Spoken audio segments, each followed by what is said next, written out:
He married wealth to escape poverty, but it was a poor woman in the rain that saved his life.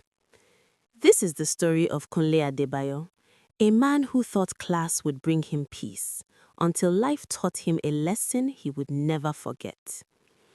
Kunle Adebayo stood by the tall glass window of his mansion, hands in his pockets, staring down at the city that had bowed to his success. Cars moved like tiny ants below him, and buildings rose proudly as if they were saluting his journey. Everything around him spoke of wealth, power, and victory. He had built all this from nothing. Yet, in his heart, one old fear still lived: poverty. He hated the word. He hated the memories tied to it even more.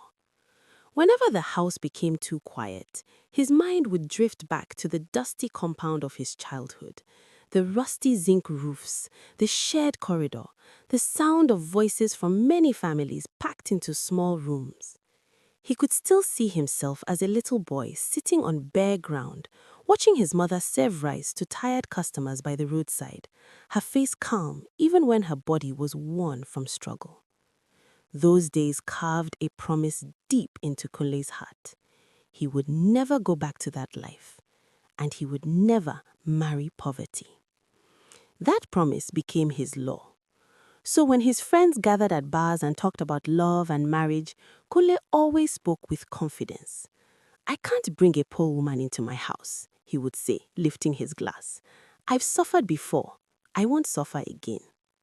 Some laughed, some warned him, but Kunle had already decided. He was not looking for love, he was looking for class. Then one evening, at a rich business dinner filled with perfume, soft music, and confident voices, he saw her, Damilola. She walked past in an elegant gown, her steps light, her laughter bright. Kunle watched her, and something inside him leaped. In that moment, he felt he had found the life he wanted. This, he told himself, was the kind of woman who belonged beside him. When he later visited her family home and saw the grand mansion, the tall gates, the luxury cars, and the way people greeted her parents with deep respect, Kunle's heart danced. "I have arrived," he thought. Their wedding became the talk of the city. Gold decorations glittered under bright lights. Music filled the air. Smiling faces crowded the hall. Kunle stood beside Damilola in white, feeling like a king who had finally conquered his past. "I married my class," he told anyone who cared to listen. But marriage has a way of removing masks.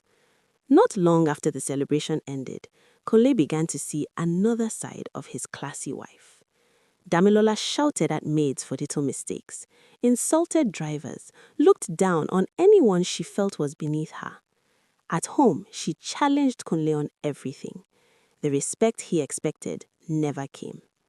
Their beautiful house slowly turned into a battlefield. Many nights, Kunle lay alone on the couch in the dark, staring at the ceiling while city lights flickered through the window. The silence around him was heavy, not peaceful. "Is this the life I fought so hard for?" he often asked himself. Still, pride kept him there, until one rainy night changed everything. His car broke down on a lonely road. Rain poured like the sky itself was angry. Kunle stood there, soaked, cold, and helpless, his phone already dead. For the first time in years, he felt small again. Then a small, old car stopped. A woman stepped out, tying her scarf tighter against the rain. Her clothes were simple. Her eyes were kind. She said gently, "My name is Sade. Sir, are you okay?" She helped him into her car, gave him water, and even shared her bread with him while they waited for help. Inside that small car, with rain tapping on the windows and warm light filling the space, Kunle felt something he had not felt in a long time: peace. Sade did not know who he was. She did not care how rich he looked. She only saw a tired man who needed help. That night stayed with him. Days later, after another painful argument at home, Kunle found himself driving toward the market without even knowing why.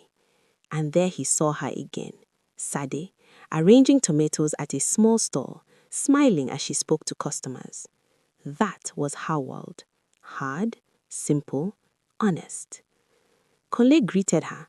She smiled and called him Rain Man. From that day, Kunle began to visit. They talked, they laughed, he listened to her stories of struggle and hope. And slowly, without forcing it, his heart began to heal.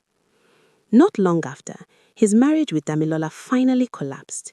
Divorce came quietly, leaving Kunle alone in his big house with nothing but echoing rooms and heavy thoughts. When he thought of peace, he thought of Sade. He chose her. Their wedding was simple. Plastic chairs, a small canopy, family laughter. No gold, no crowd, just joy.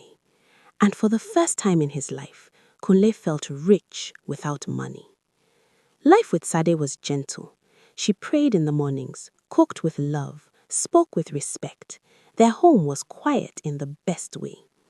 Sade worked hard too, from tomatoes to grains, from grains to supplies. Kunle guided her, encouraged her, believed in her. Together they built something strong. Years passed.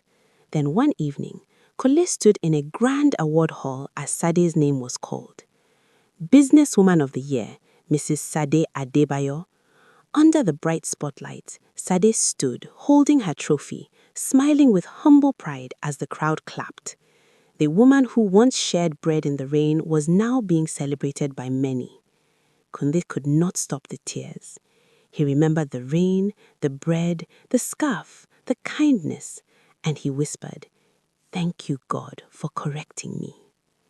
That night, Kunle finally understood that background does not define destiny, that humility is richer than gold, and that sometimes the blessing you are praying for is hiding inside the life you once ignored.